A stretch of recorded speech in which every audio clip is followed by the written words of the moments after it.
Hello friends, मेरे YouTube channel पर आप सभी का बहुत बहुत स्वागत है। मैं हूं डॉक्टर MP शर्मा। अपन पढ़ेंगे बायोलॉजी इस अंदाज में जिससे पढ़ते पढ़ते याद भी हो जाए, अलग से रटना नहीं पड़े। आज का टॉपिक है क्रोमोसोम्स। अपन ने DNA का बहुत सारा पार्ट समझ रखा है। क्रोमोसोम कैसे बनते हैं एक बार दोहराते हैं उसको। DNA जो आनुवंशिक पदार्थ है, ये खास तरह की प्रोटीन है, स्टोन प्रोटीन्स, जो DNA को पैक करने के काम आती हैं। केवल 5 तरह की हैं ये, और इनके साथ में DNA पैक होकर, जैसे धागे को अपन किसी चरखी पर लिपटा दें, धागे को किसी गिट्टी पर लिपटा दें, उसी तरह से हिस्टोन प्रोटीन पर ये DNA खास तरह से सिमटता है। तो पहले तो बनता है न्यूक्लियोसोम और फिर बनता है सोलेनोइड। न्यूक्लियोसोम से सोलेनोइड बनते हैं और सोलेनोइड और सिमट कर सुपर सोलेनोइड बनाते हैं और सुपर सोलेनोइड से क्रोमोसोम बन जाते हैं जो दिखने लगते हैं। और जब क्रोमोसोम से ऐसा कब हुआ? ऐसा विभाजन के टाइम पर हुआ। जब कोशिका विभाजित होती है तो क्रोमोसोम दिखने लगते हैं, तो DNA और प्रोटीन साथ जुड़कर क्रोमोसोम बनाते हैं। कौन सी protein? Histone protein. Histone protein के साथ में जो प्रोटीन और भाग लेती हैं क्रोमोसोम बनाने में, वो नॉन हिस्टोन प्रोटीन कहलाती हैं। एक तो हिस्टोन और एक वो प्रोटीन जो हिस्टोन नहीं है, वो नॉन हिस्टोन प्रोटीन कहलाती है। तो इस प्रकार विभाजन के लिए क्रोमोसोम बन जाते हैं। DNA से क्रोमोसोम बन गया, साथ में प्रोटीन भी काम आई। अब इसको यहाँ समझें तो इंटरफेज में क्रोमेटिन पदार्थ 2 तरह का है, यूक्रोमेटिन और हेटेरोक्रोमेटिन। और यूक्रोमेटिन वो है जो काम आ रहा है, जिसमें DNA काम आ रहा है, वो तो यूक्रोमेटिन है। और जिसमें DNA काम नहीं आ रहा, सिमटा हुआ पड़ा है, वो हेटेरोक्रोमेटिन है। और अब कोशिका डिवाइड हो रही है, तो जितना भाग काम आ रहा था DNA का, वो भी अब सिमटेगा और सारा का सारा DNA अब हेटेरोक्रोमेटिन में बदल जाएगा और संग्रहित होकर वो क्रोमोसोम के रूप में बदल जाएगा और क्रोमोसोम के रूप में बदलकर छड़ के रूप में दिखने लगेगा, जिनको गुणसूत्र या क्रोमोसोम कहते हैं। और जब वापस इंटरफेस शुरू होगी, विभाजन पूरा हो गया, वापस इंटरफेस शुरू होगी, तो उल्टे क्रम से, इसमें भी उल्टे क्रम से। तो इस प्रकार अपन क्रोमोसोम की संरचना पढ़ेंगे, उसके इतिहास के बारे में बात भी करेंगे और क्रोमोसोम में संरचनात्मक और संख्यात्मक जो परिवर्तन होते हैं उनकी बात भी करेंगे। टॉपिक शुरू करने से पहले इंपॉर्टेंट बात आपको जो कहना चाह रहा हूँ वो ये कि यदि वीडियो आपको अच्छा लगे तो लाइक करें, शेयर करें और चैनल को सब्सक्राइब करें, जिससे नए वीडियो आपको जल्दी जल्दी मिलते रहे। तो चलिए शुरू करते हैं अपन टॉपिक क्रोमोसोम या गुणसूत्र। सबसे पहले स्ट्रासबर्गर ने डिवाइडिंग सेल्स में देखा। क्रोमोसोम नाम वाल्डेयर ने दिया।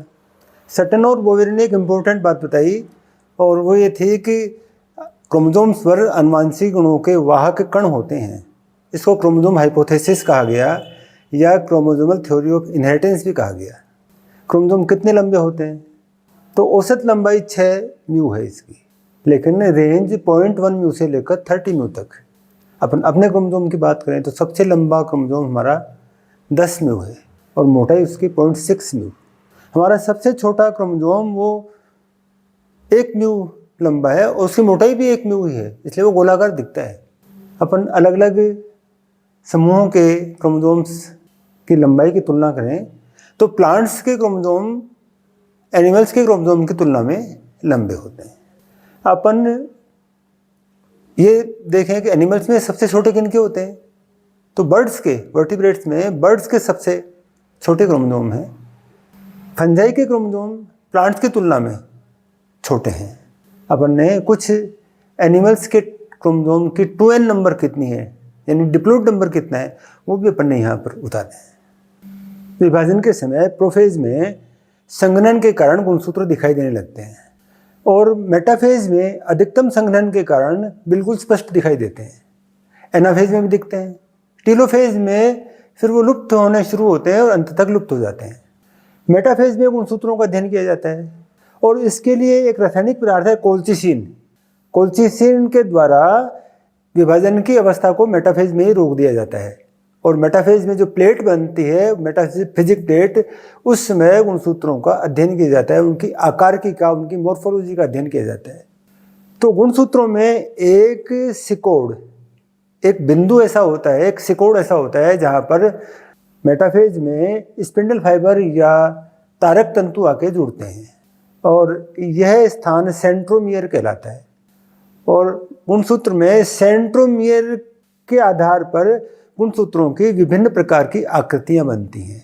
जैसे ये सेंट्रोमियर है और इस सेंट्रोमियर के दोनों ओर की भुजाएं बराबर हैं, इसलिए इसको मेटासेंट्रिक या मध्य केंद्री कहते हैं। और एनाफेज में ये भाग ध्रुव की तरफ खिंचता है तो दोनों भुजाएं बराबर दिखती हैं, तो ये आकृति वी की आकृति बनती है। तो जो मेटाफेज के मध्य केंद्री मेटासेंट्रिक क्रोमोसोम है, जिनके दोनों भुजाएं बराबर हैं, उनकी आकृति वी की बनती है। दूसरी तरह के क्रोमोसोम वो हैं जिनके सेंट्रोमियर की एक ओर की भुजा छोटी होती है, एक ओर की भुजा बड़ी होती है। ये तो मेटाफेज का है। इसको सब मेटासेंट्रिक कहते हैं, उपमध्य केंद्री कहते हैं। और ये एनाफेज के समय एल की आकृति प्रदर्शित करते हैं, एक भुजा छोटी रहेगी, एक भुजा बड़ी रहेगी। तीसरे प्रकार के गुणसूत्र जिनकी एक भुजा बहुत छोटी और एक बड़ी है, इन गुणसूत्रों को अपन एक्रोसेंट्रिक या उप अंतः केंद्री कहते हैं। और एनाफेज में ये छोटी सी भुजा और ये बड़ी सी भुजा, ऐसा लगता है जैसे अंग्रेजी का अक्षर जे हो, जे की आकृति के बनते हैं। और चौथे प्रकार के गुणसूत्र वो हैं जिनकी एक भुजा है ही नहीं, सेंट्रोमियर जिनके सिरे पर है, इनको अपन टीलोसेंट्रिक कहते हैं, अंतः केंद्री कहते हैं।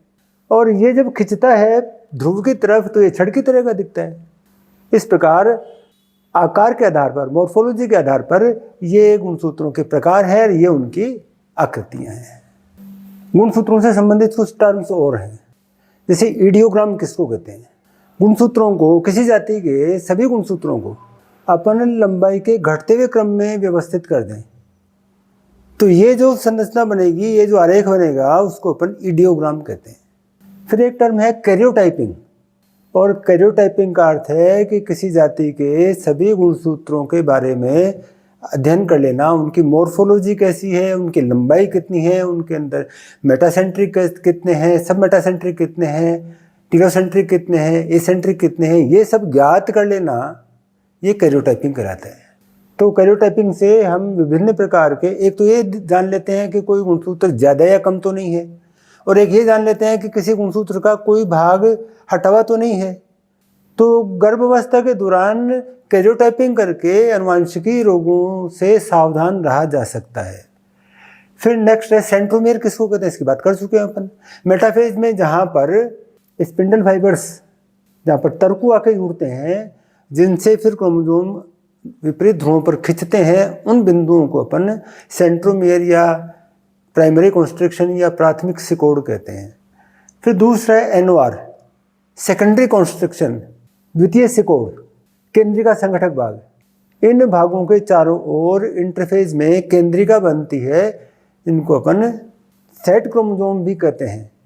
और ये सेट क्रोमोसोम एक बना रखा है, ये एक्रोसेंट्रिक सेट क्रोमोसोम है। सारे एक्रोसेंट्रिक क्रोमोसोम सेट क्रोमोसोम नहीं होते।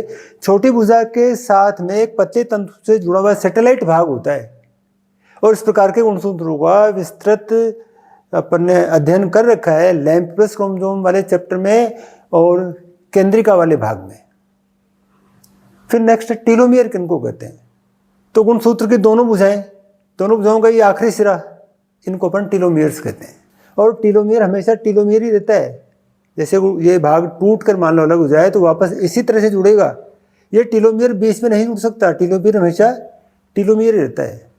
अपन ये बात जानते हैं कि किसी भी जीव जाति में क्रोमोसोम की संख्या, गुणसूत्रों की संख्या निश्चित होती है। उससे कम या ज़्यादा होना वो विकार है, बीमारी उत्पन्न। और इस हेडिंग में अपन इन्हीं चीज़ों को पढ़ेंगे, चेंज इन क्रोमोसोम नंबर, गुणसूत्रों की संख्या में परिवर्तन। तो डिप्लॉइड अवस्था तो सामान्य अवस्था है। अब बात करें अपन हैप्लॉइड अवस्था की, केवल एक ही सेट है। डिप्लॉइड अवस्था में गुणसूत्रों का एक सेट मदर से आता है, एक सेट फादर से आता है, और दो सेट हो जाते हैं। और हर जोड़ी के अंदर समजात गुणसूत्र होते हैं, समजात गुणसूत्रों का युग्म होता है। ये तो सामान्य अवस्था है। लेकिन यदि किसी जीव में उतने ही क्रोमोसोम हों जो गैमेट में होते हैं, जो स्पर्म या एग में होते हैं, और इसका सबसे बढ़िया उदाहरण है मधुमक्खी। इस अवस्था को अपन हैप्लॉइडी कहेंगे, एकल गुणिता कहेंगे। मधुमक्खी में रानी मक्खी तय करती है कि कॉलोनी के अंदर, उसके समूह में, उसके छत्ते में वर्कर्स की आवश्यकता होती है या नर की आवश्यकता होती है। यदि वर्कर्स की आवश्यकता होती है तो स्पर्मेथेका, जहाँ पर स्पर्म संग्रहित है, उसका रंध्र खुलता है और अंडों का निषेचन होता है, और निषेचित अंडों से वर्कर्स उत्पन्न होते हैं जो बंध्य मादा है। और यदि कॉलोनी के अंदर नर की आवश्यकता होती है तो अब की बार स्पर्मेथेका का रंध्र नहीं खुलता और केवल अनिषेचित अंडे दिए जाते हैं, और अनिषेचित अंडे बदलते हैं नर के अंदर। ये घटना पार्थिनोजेनेसिस या अनिषेक जनन कहलाती है। तो अनिषेक जनन से प्राकृतिक रूप से मधुमक्खी के अंदर नर उत्पन्न होते हैं। ये हेप्लोइडी का सबसे बढ़िया एग्जाम्पल है। अब अपन बात करते हैं पॉलीप्लोइडी की। तो पॉलीप्लोइडी बहुगुणिता उत्पन्न करने का एक बहुत बढ़िया केमिकल है, वो है कोल्चिसिन, जो कोल्चिकम ऑटोमिनल नामक पौधे से प्राप्त होता है। और ये कोल्चिसिन एनाफेज के मूवमेंट को रोक देता है। कोशिकाएं जब विभाजित हो रही होती हैं और वो मेटाफेजिक प्लेट पर गुणसूत्र व्यवस्थित हो जाते हैं, इसके बाद का काम नहीं होने देती। यानी इन सेल्स के अंदर डीएनए का डुप्लीकेशन हो चुका है और डीएनए क्रोमोसोम के रूप में बदल चुका है और आगे का विभाजन नहीं होगा। इसका मतलब ये क्रोमोसोम इसी अवस्था में रुक जाएंगे और हमें बजाय 2 सेट गुणसूत्रों के 4 सेट गुणसूत्रों मिल जाएंगे। ये बहुगुणिता कहलाती है। ये तो डेफिनेशन हुई और एक सामान्य सा एग्जाम्पल हो गया। लेकिन अपन इसको अपने उद्देश्य के हिसाब से पढ़ रहे हैं, परीक्षा के हिसाब से पढ़ रहे हैं, तो पॉलीप्लोइडी को 2 में बांटते हैं। एक तो सुगुणिता यू पॉलीप्लोइडी और एक असुगुणिता एन यू प्लोइडी। तो पहले बात करते हैं अपन यू पॉलीप्लोइडी की। ये यू पॉलीप्लोइडी की बात करें अपन, और इसके अंदर 2 प्रकार की है यू पॉलीप्लोइडी। एक तो ऑटो पॉलीप्लोइडी और एक एलो पॉलीप्लोइडी। यदि उसी को जाति के गुणसूत्र बढ़ जाते हैं, इसको अपन ऑटो पॉलीप्लोइडी कहते हैं, और 2 जातियों के गुणसूत्र मिलकर पॉलीप्लोइडी बनाते हैं तो उसको अपन एलो पॉलीप्लोइडी कहते हैं। तो ऑटो पॉलीप्लोइडी का एग्जाम्पल तो कोल्चिसिन से सेल्स उत्पन्न कर ली जाती हैं, वो पॉलीप्लोइड सेल्स होती हैं। लेकिन एलो पॉलीप्लोइडी का खेती के अंदर, ये एक्सपेरिमेंट प्लांट्स में खूब हुए हैं। और एलो पॉलीप्लोइडी का एक एग्जाम्पल, सबसे पुराना एग्जाम्पल जो पौधों में तैयार किया गया, वो कोर्बिचेंको, एक रशियन वैज्ञानिक थे।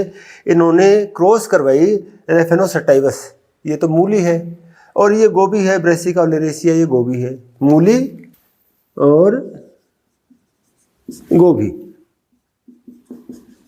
इनकी क्रॉस करवाई और इससे दोनों के गुणसूत्र मिलाकर डबल कर दिए इन्होंने, और जो पौधा तैयार हुआ उसमें दोनों के गुण थे, वो रेफिनो ब्रेसिका था। लेकिन अनलकी पार्ट ये रहा कि ये पौधा बंद है, यानी इस पौधे को उत्पन्न करने के लिए हर बार हमारे को क्रॉस करनी पड़ेगी। तो ये कोई आसान काम नहीं है। लेकिन एक जो प्रायोगिक रूप से भी सफल हुआ और खेती भी होती है जिसकी, वो है गेहूं और राई की, टिटिकम और सीकेल, और इनको मिलाकर जो पौधा उत्पन्न हुआ वो टिटिकेल है।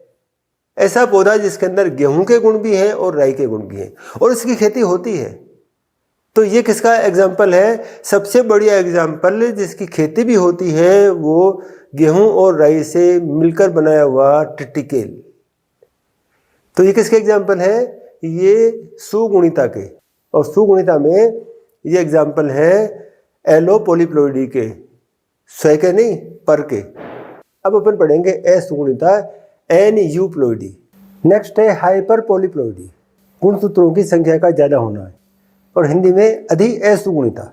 और ये भी कई प्रकार की है, जैसे एक क्रोमोसोम ज़्यादा हो जाए, किसी भी जोड़ी का एक क्रोमोसोम ज़्यादा हो जाए, इसको ट्राइसोमी कहेंगे।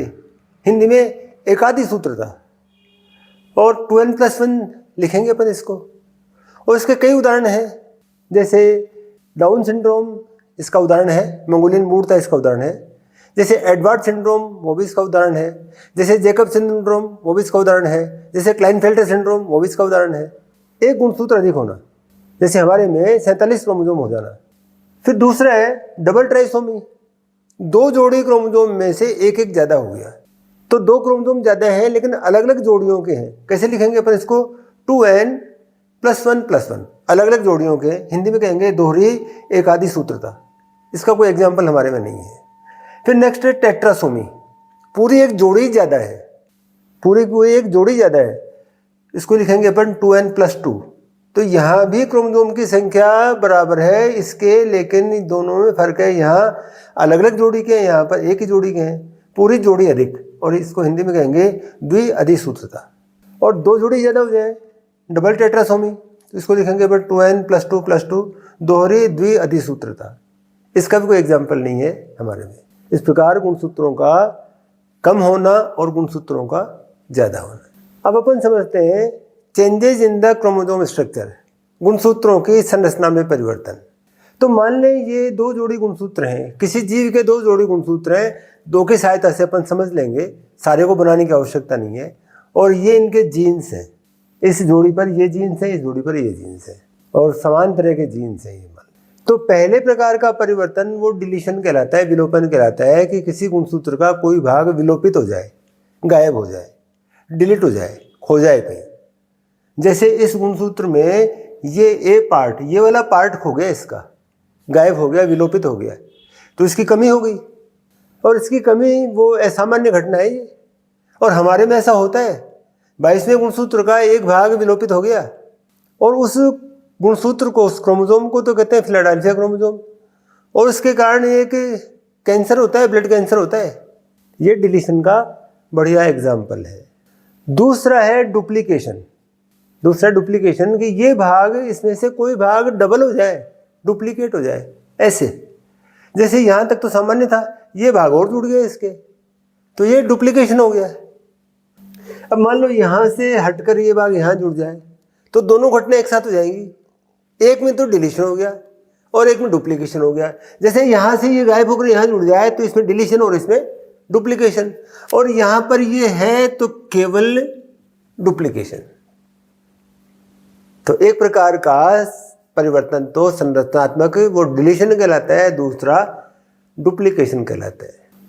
अगले प्रकार का परिवर्तन है ट्रांसलोकेशन या स्थानांतरण। इसको समझते हैं अपन, इंपॉर्टेंट बात है ये समजात गुणसूत्र हैं। अर्धसूत्री विभाजन के समय फर्स्ट मियोसिस में, पैकेटिन अवस्था में समजात गुणसूत्रों के बीच में खंडों का आदान प्रदान होता है, जीन का आदान प्रदान होता है, जीन विनिमय कहते हैं उसको, अंग्रेजी में क्रॉसिंग ओवर कहते हैं। ये सामान्य घटना है। समजात गुणसूत्रों के बीच में जीन का विनिमय सामान्य घटना है, लेकिन किसके बीच में? समजात गुणसूत्रों के बीच में। ये जोड़ा अलग है, ये जोड़ा अलग है, ये समजात हैं एक दूसरे के, और इनके बीच में विनिमय हो जाए, इनके बीच में एक्सचेंज हो जाए, उसको अपन ट्रांसलोकेशन या स्थानांतरण कहते हैं। असमजात गुणसूत्रों के बीच में खंडों का आदान प्रदान ट्रांसलोकेशन कहलाता है। जैसे इस क्रोमोसोम और इस क्रोमोसोम के पेयर के बीच में यहाँ से ये भाग टूटकर, ये एफ वाला भाग टूटकर यहाँ आ गया, और यहाँ आर वाला भाग टूटकर यहाँ आ गया, तो ये क्रोमोसोम हाइब्रिड क्रोमोसोम बन गए, ये क्रोमोसोम हाइब्रिड क्रोमोसोम बन गए। और यदि ये टूटने का जुड़ने का काम जीन के बीच में हुआ, एक जीन था ये पूरा, और ये जीन पूरा था, इसका भाग टूटकर इससे जुड़ गया, इसका भाग टूटकर इससे जुड़ गया, यानी पूरा का पूरा जीन नहीं गया, टूटने का काम हुआ बीच में से। तो आधा जीन एक तरह का, आधा जीन दूसरी तरह का, 2 अलग तरह के जीन मिलकर एक नया जीन बनाते हैं, जिनको फ्यूजन जीन कहते हैं। और इस तरह की क्रिया का सबसे बड़ी एग्जाम्पल जिसमें फ्यूजन जीन बनता है वो हमारे में एक तरह का कैंसर है, ये ब्लड कैंसर, एक्यूट माइलोब्लास्टिक ल्यूकेमिया। और किसके बीच में हुआ ट्रांसलोकेशन? 8वें और 21वें गुणसूत्रों के बीच में ट्रांसलोकेशन हुआ, इनके भाग टूटकर जुड़ गए और फ्यूजन जीन भी बना। तो असमजात गुणसूत्रों के बीच में खंडों का आदान प्रदान हो जाए, उसको ट्रांसलोकेशन कहते हैं। ये हमारा एक रोग, खतरनाक रोग, इसका एग्जाम्पल है। ये तीसरी तरह का संरचनात्मक परिवर्तन। गुणसूत्रों में चौथे प्रकार का परिवर्तन जिससे सामान्य से असामान्य गुणसूत्र बन जाते हैं, वो है इन्वर्जन या प्रतिलोमन, उल्टा हो गया। और ये 2 प्रकार का है, एक तो वो जिसमें सेंट्रोमियर भी शामिल है, और एक वो जिसमें सेंट्रोमियर शामिल नहीं है। तो पहले पढ़ते हैं जिसमें सेंट्रोमियर शामिल नहीं है। ये एक सामान्य गुणसूत्र है, ये सीक्वेंस है जीन्स की, और जीन्स की सीक्वेंस में यहाँ पर ये सीक्वेंस थी, ये BCD, और ये पलटकर यूँ हो गया, 2 जगह से टूटा और 2 जगह से टूटकर पलटकर वापस जुड़ गया, तो ये BCD हो गई, और सेंट्रोमियर अलग है, यानी सेंट्रोमियर इसमें शामिल नहीं है। और दूसरा है ऐसी जगह से टूटे जहाँ सेंट्रोमियर भी हो, जैसे ये इस तरह से टूटे, ये ऐसे टूट जाए, सेंट्रोमियर बीच में ऐसे टूट जाए, तो ये EDC, ये E वाला इधर आ गया और ये CD उधर चले गए। तो ये जो है उसमें परिकेंद्री या पेरी सेंट्रल सेंट्रोमियर भी शामिल है। और इस प्रकार के परिवर्तन में गुणसूत्र की लंबाई नहीं बदलती, गुणसूत्र में जीन्स की संख्या भी नहीं बदलती, लेकिन गुणसूत्र में जीन्स का अरेंजमेंट बदल जाता है। और इसका प्रभाव देखने को मिलता है हमारे को मियोसिस में। समजात गुणसूत्रों के बीच में जब पेयरिंग होती है तो जीन टू जीन पेयरिंग होती है, और एक क्रोमोसोम में तो ये परिवर्तन हो गया, दूसरे में नहीं हुआ। तो खास तरह का फिगर बनाना पड़ता है पेयरिंग के लिए, जिससे जीन एक दूसरे के सामने आ सके, जीन टू जीन पेयरिंग हो सके। ये 4 प्रकार के परिवर्तन गुणसूत्रों में। और ये है डाइज, ये है रंग जिनके द्वारा डीएनए को या गुणसूत्रों को रंगा जाता है। तो मोस्ट कॉमन स्टेन है मिटोक्सिलिन, फिर है स्टोकार्मिन भी है, जिम्सा या गिम्सा, कुछ लोग जिम्सा बोलते हैं, कुछ गिम्सा बोलते हैं, वो स्टेन है। और एक क्विनाक्राइन, ये भी डीएनए का या क्रोमोसोम का स्टेन है। तो ये गुणसूत्रों के बारे में सामान्य संरचना और असामान्य संरचना जो विकार से उत्पन्न होती हैं। उस प्रकार गुणसूत्रों का जो मॉर्फोलॉजी का पार्ट है वो अपन यहीं समाप्त करते हैं, और अब अपन गुणसूत्रों पर बनने वाले सारे प्रश्नों को हल कर सकते हैं। इतना पर्याप्त होगा हमारे को गुणसूत्रों का अध्ययन, जिससे हम सारे सवालों का जवाब दे सकें। अब चलते चलते आखिर में एक बात, यदि वीडियो आपको अच्छा लगा हो तो उसको लाइक करें, शेयर करें और चैनल को सब्सक्राइब करें, जिससे आने वाले वीडियो आपको जल्दी जल्दी मिल सके। तो चलिए मिलते हैं नई वीडियो में नए टॉपिक के साथ में, तब तक बाय।